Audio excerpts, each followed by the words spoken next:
Hola chicos, literatura 26.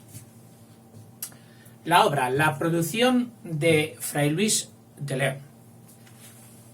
Bueno, solo un pequeño inciso y así empezamos a las digresiones para no acabar nunca. Estoy mirando el reloj. Contemporáneos de Fray Luis de León. A veces es un poco engañoso ver que en un periodo de medio siglo, como es el segundo del 16, el del reinado de Felipe II, solo nos hacen estudiar a 3 y decimos, uy, qué poquito, no había gente casi que escribiera. ¿Qué va? Hubo muchísima gente, una producción inmensa, y hay códices y libros esperando a los investigadores. Por alguna razón, esperemos que sea acertada, los que nos han llegado a caballo de la fama, vamos a entender que hayan sido los mejores. Pero nunca se sabe. De hecho, ya sabéis que de los literatos y famosos, en concreto de los literatos, muchos han alcanzado la fama después de muertos. Y algunos resucitados después de siglos. Me refiero a resucitados sus escritos y su valía. Bien, pues al lado de Fray Luis de León sonaron nombres como el de Francisco Aldana, Alonso de Ercilla, este suena más, podemos ponernos aquí en un apartado como contemporáneos, Alonso de Ercilla,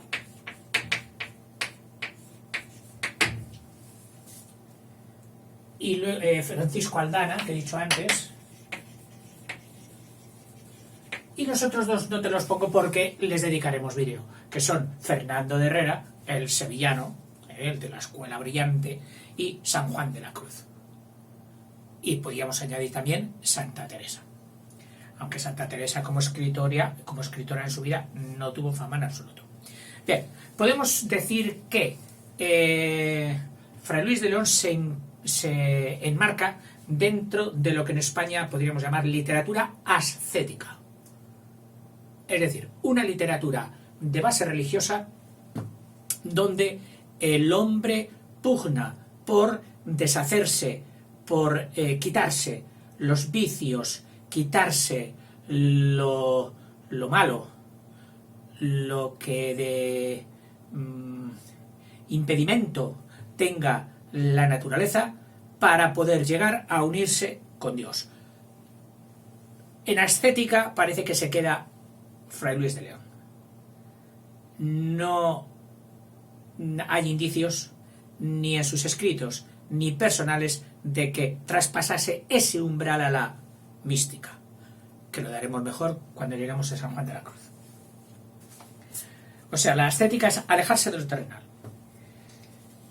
En su primera etapa de docente en Salamanca, defendió a ultranza la idea de la libertad del hombre. Aquello de si la predestinación, el destino, tiene escrito todo lo que vamos a hacer, ya, y por lo tanto hagamos lo que hagamos, hemos de seguir ese rumbo, o no.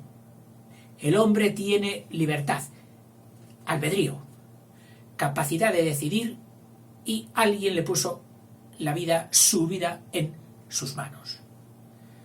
Bueno, en aquel momento la plana mayor de la universidad le prohibió hablar del tema. Y para prohibirle una cosa a Fray Luis de León, que era vehemente, era apasionado, esta es su primera personalidad. La segunda era que buscaba la tranquilidad. Bueno, le dijeron, no hables más de este tema, de la libertad humana. También se lo dijeron a un compañero suyo, a un tal Montemayor, pero con peor suerte, porque aquel lo echaron y cayó en desgracia, y ya no lo admitieron.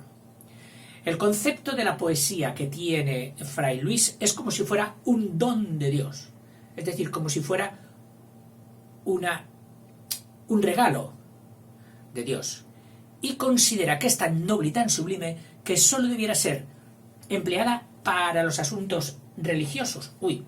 Incluso aquí el Fray Luis, que tanto defendía la libertad humana, tiene una condena y una regañina enorme hacia los que utilizan la poesía don divino para cosas humanas y terrenales.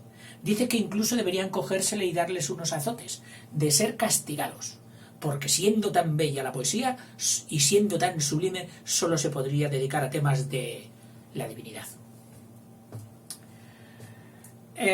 Los temas que dividen la obra de San Juan de la Cruz, además de morales y patrióticos que van engarzados dentro de su obra, luego los veremos en las odas.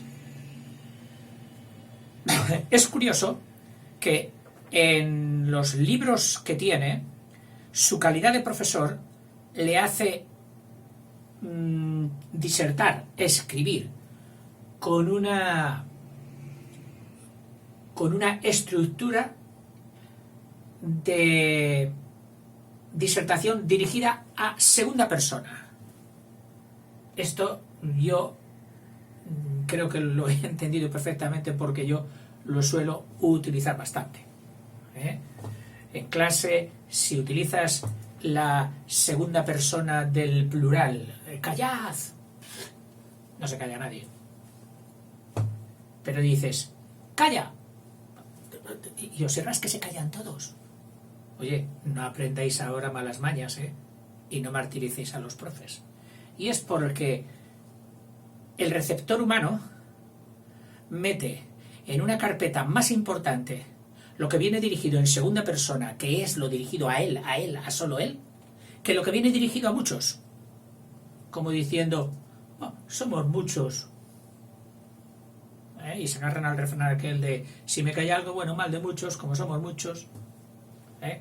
Entonces, Fray Luis dirigía a segunda persona. Las vertientes en las que discurren sus obras, es decir, tendencias, como si toda el agua que cae, o todo el agua que lloviera con la literatura de Fray Luis de León, cae por tres vertientes. Un tejado triangular, piramidal, pero de triángulo. ¿Qué sería? La vertiente clásica, sobre todo dirigida, o sea, clásica y platónica, con los con sus ídolos, a los que admiraba muchísimo, Horacio y Virgilio.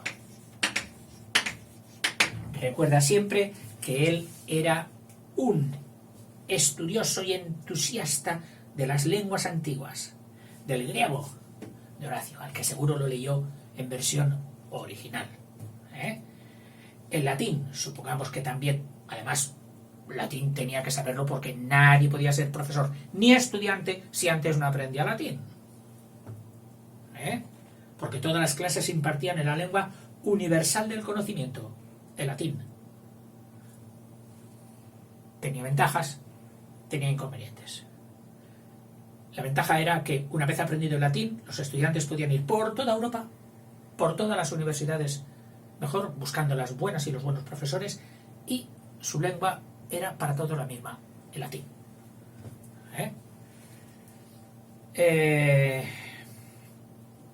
Esa era la primera vertiente. La segunda, la bíblica.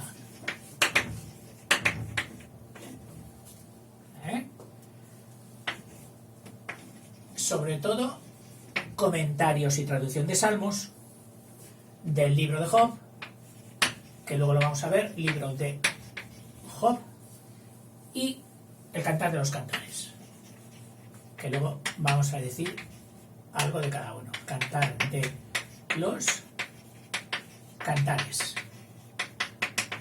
Qué título más bonito, Cantar de los Cantares. Y por último, la poética contemporánea suya, de su tiempo, hijo de su tiempo, en sus versiones italiana o italianizante, con los temas y con todos los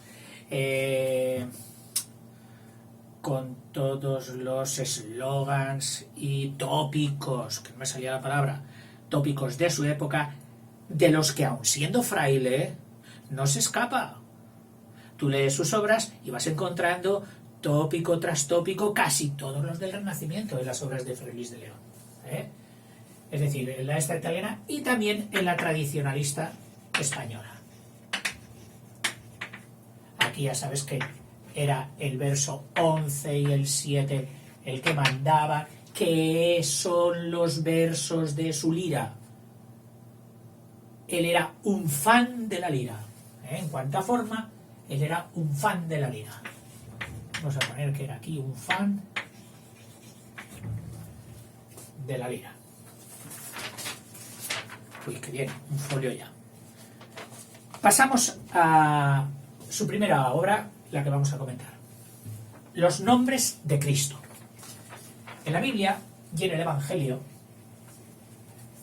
a Cristo, pues, en realidad, es decir, para hablarnos de él, pues, hay un nombre que yo recuerde ahora. Se le llamó el hijo. Pues su padre no es el carpintero. Oye, pues el hijo del carpintero. Otro, Jesús. Otro, Nazareno. Otro, etcétera. Y en el Antiguo Testamento iban recogiendo alusiones a ese Mesías prometido, que iba a ser Cristo, con diferentes nombres.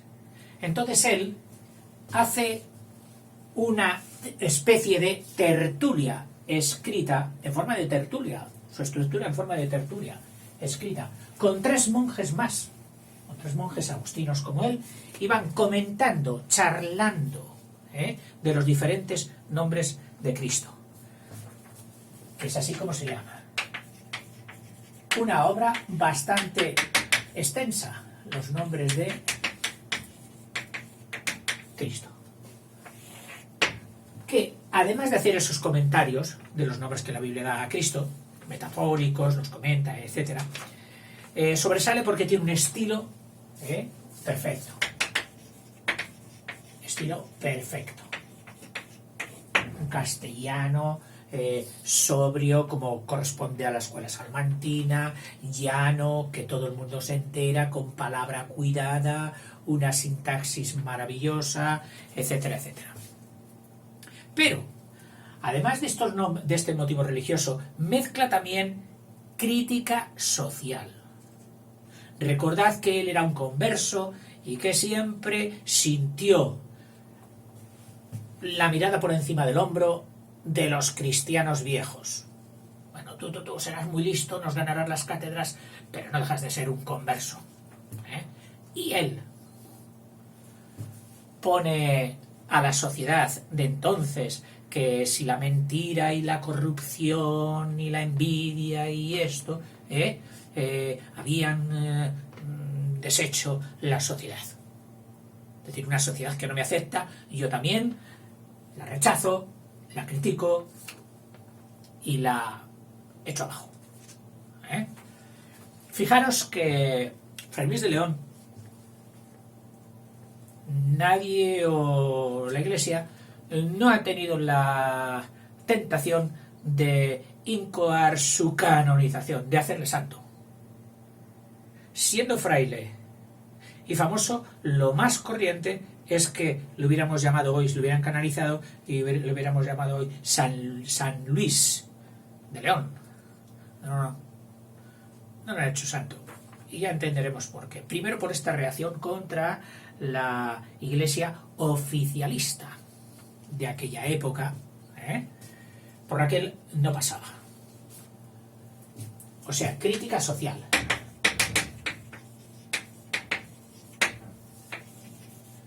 Que le viene de su condición de converso. Hemos dicho que tiene estructura de tertulia con 3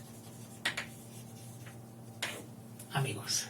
Pero claro, si digo tertulia, no te vas a imaginar ahora las tertulias a voces y a grito pelado. No, estas son tertulias escritas, mesuradas, etc. Bueno, otro libro. La perfecta casada.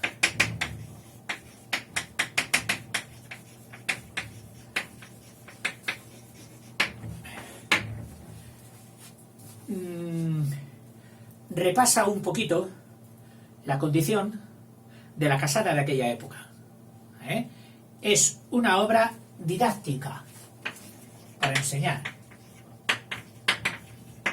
cómo debía actuar la casada. También sobre la educación, puesto que le dice cómo tiene que educar a sus hijos. Sobre la educación.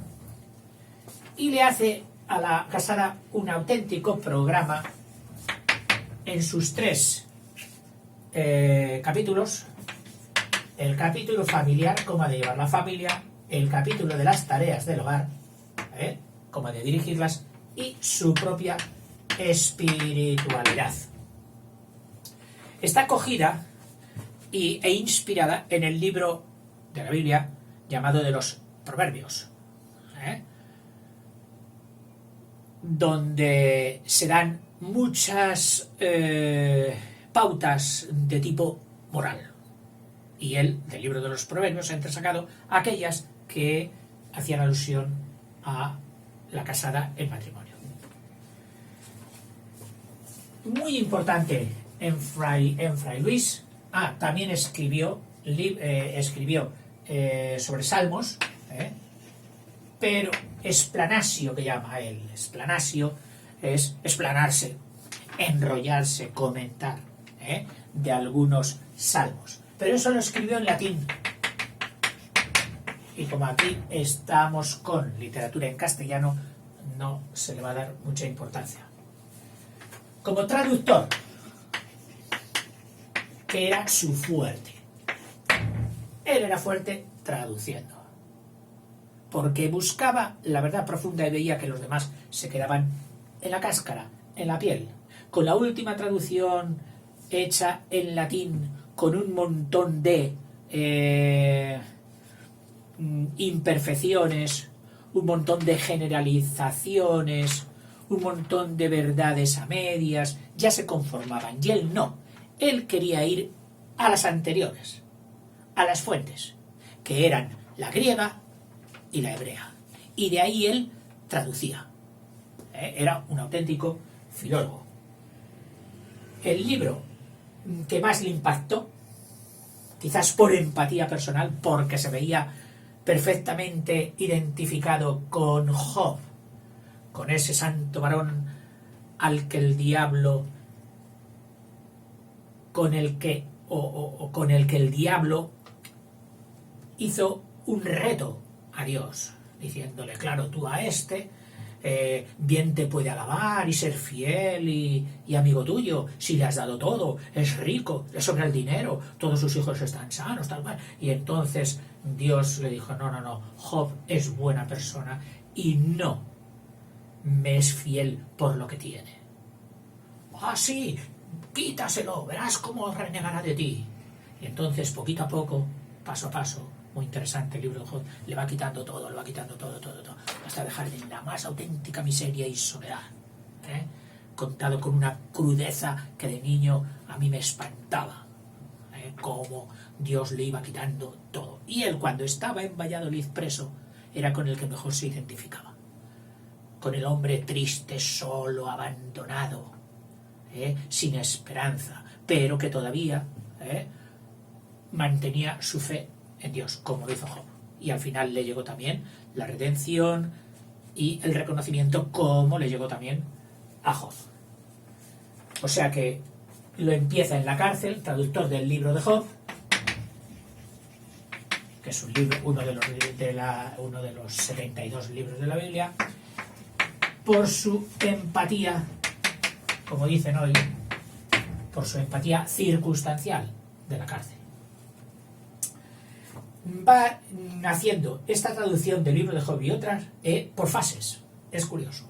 Él dice: primero os traduzco un trozo, y entonces lo traduce. Primera fase, lo traduce literalmente, técnicamente. Aquí pone esto. Segundo, lo comenta, es decir, da su interpretación. Porque claro, no es solo dejar a la gente con lo que traduce. Sí, bueno, ya lo has traducido y dice eso, pero ¿qué quiere decir? ¿Qué significa? Entonces viene el comentario. Y por último, tercera, como él tenía alma de poeta, versifica libremente, es decir, hace un poema, una poesía sobre este capítulo. Y así, un capítulo y otro capítulo. Traducción, comentario y verso, que suele ir al final de cada capítulo. Otro libro. El Cantar de los Cantares. Libro poético, precioso, Cantar de los Cantares, entre dos enamorados, entre un hombre y una mujer. En el Antiguo Testamento, donde no había cortapisas platónicas que vinieron luego, de la maldad, de la naturaleza, de la suciedad, de esto, del cuerpo, del sexo, etcétera, etcétera, pues ese libro gustaba a la gente en el Antiguo Testamento, lo cogieron y lo metieron en la Biblia. Y era un libro precioso del amor de un hombre y una mujer. Cuando vino el platonismo, la iglesia, todo esto, y dice, ¿y cómo metemos esto aquí? Si, dice, nada, vamos a hacer dos metáforas, que son dos alegorías, para que escojan. Todo esto que se dice en el amado a la amada, el amado sería Cristo y la amada sería la iglesia. O bien, el amado sería Cristo y la amada sería el alma. Bueno, pues ni esto se sometió Freilich y lo cogió y lo tradujo y lo comentó como el amor limpio, el amor bonito, el amor intenso entre un hombre y una mujer. Y esto ya desató las iras de sus contemporáneos salmantinos en la universidad, y aprovecharon para toda la envidia que tenían. También a lo mejor algunos se va a creer que eran todos malos. No. El mal y el bien están muy repartido, y entre esos envidiosos habría bellísimas personas que valoraban a a Fray Luis de León en lo que era. Pero bueno, es una manera de hablar. Sus enemigos aprovecharon, lo denunciaron a la Inquisición, y fue cuando le metieron preso en Valladolid durante 5 años. Por cierto, que esto no habría pasado porque él mantenía esta traducción en secreto. Era su libro, su diario íntimo. Su libro íntimo. Pero un estudiante, que siempre hay alguno que mete la pata, un estudiante indiscreto, le llegó a sus manos y ni corto ni perezoso lo divulgó, lo publicó. Y bueno, prensa, no salió en la tele porque no había tele. Lo que hemos encontrado de Fray Luis, con esto se le va a hundir. Y lo hundieron. Bueno, y en cuanto a su obra poética, ya hemos dicho que era un amante de la lira, pues su obra poética no se publicó en vida. No se publicó en vida. Hasta después de muerto ya casi 40 años, en el 630, fue Quevedo el que publicó las obras poéticas de Fray Luis de León. En este impasse de 40 años, pues hubo mucho revuelo de sí, que esto era de él, no, que esto no era de él, no, que esto sí, que esto no, que esto lo dijo así, que esto lo dijo así. Y los críticos e investigadores luego han tenido que hacer un trabajo excepcional con la obra poética de Fray Luis de León para dejarla bien puesta. Hoy hay ediciones maravillosas. Y por último, las odas. Esa composición en principio de alabanza, en las que puso un énfasis especial. Una, quizá la más famosa, que es la oda primera, la oda número 1, a la vida retirada. Vida retirada. Que es a imagen y semejanza del Beatus Ile de Horacio, y que luego, si me queda tiempo, voy a leerte un poco. Me queda algo de tiempo.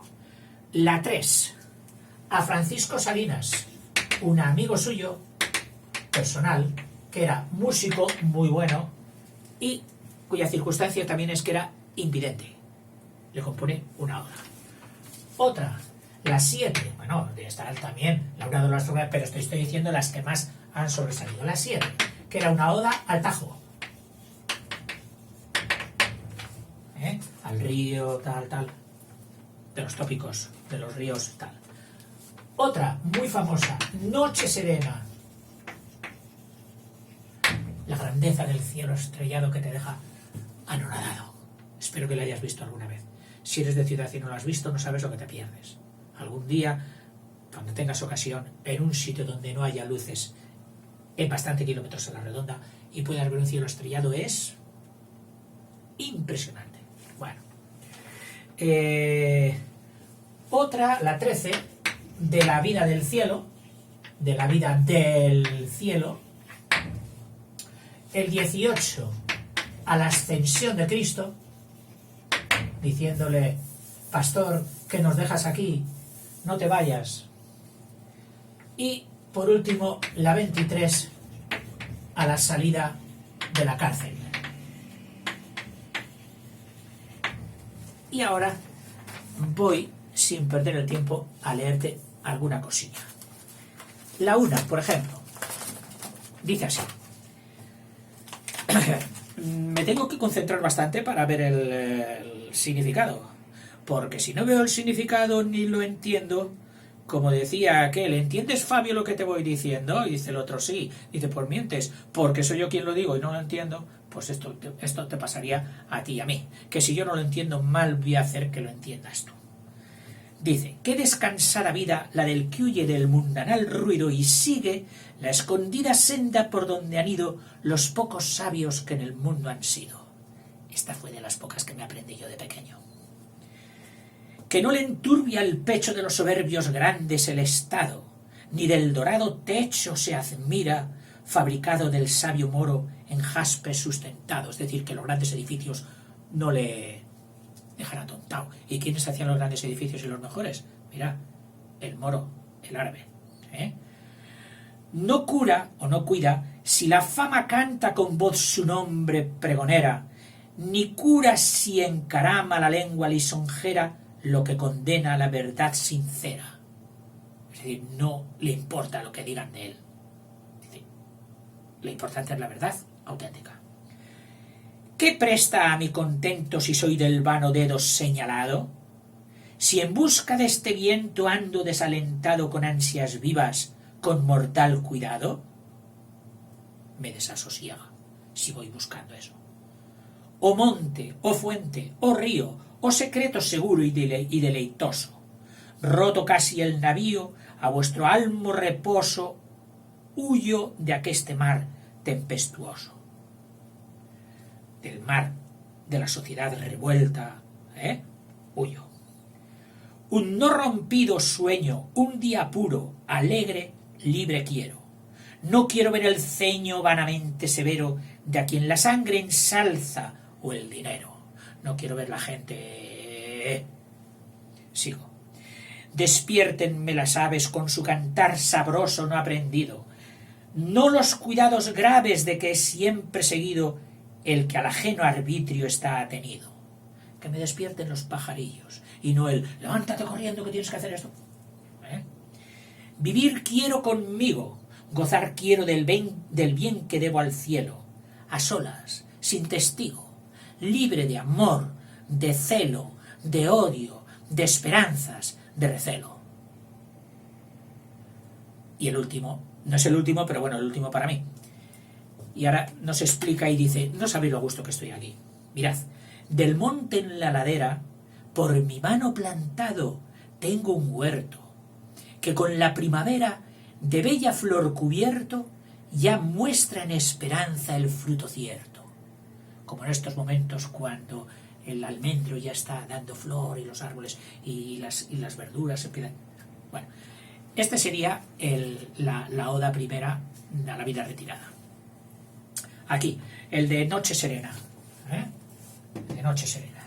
Cuando contemplo el cielo de innumerables luces adornado y miro hacia el suelo de noche rodeado, en sueño y en olvido sepultado, el amor y la pena despiertan en mi pecho una ansia ardiente, despiden larga vena a los ojos hechos fuente, Olarte, y digo al fin con voz doliente, Olarte es el amigo al que se la dedica, y digo al fin con voz doliente, morada de grandeza, templo de claridad y hermosura, el alma que a tu alteza nació, ¿qué desventura la tiene en esta cárcel baja, oscura, escura?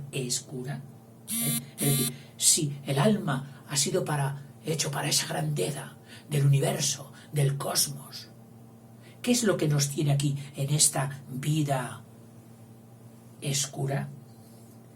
¿Qué mortal desatino de la verdad aleja así el sentido, que de tu bien divino olvidado, perdido, sigue la vana sombra, el bien fingido? En fin. Otro. Veréis aquí cómo se las gasta.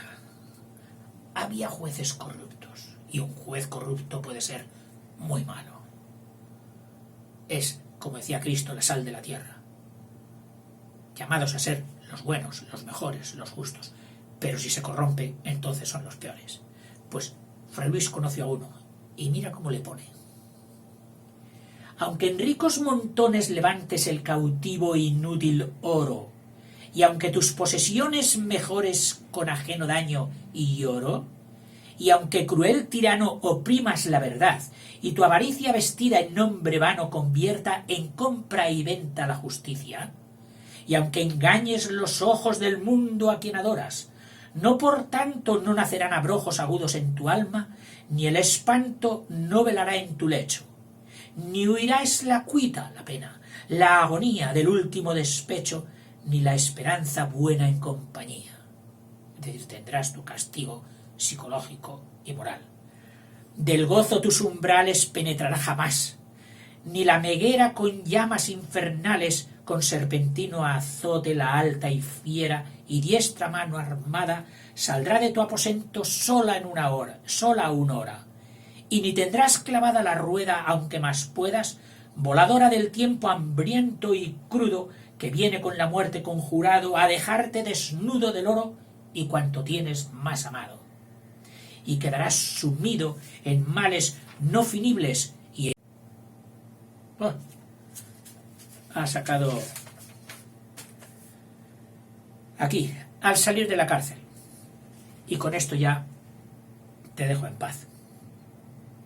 Bueno, no te dejo en paz porque quiero que sigas tú luego, que cojas, que indagues más sobre Fray Luis, que te aficiones. Al salir de la cárcel dice: aquí la envidia y mentira me tuvieron encerrado.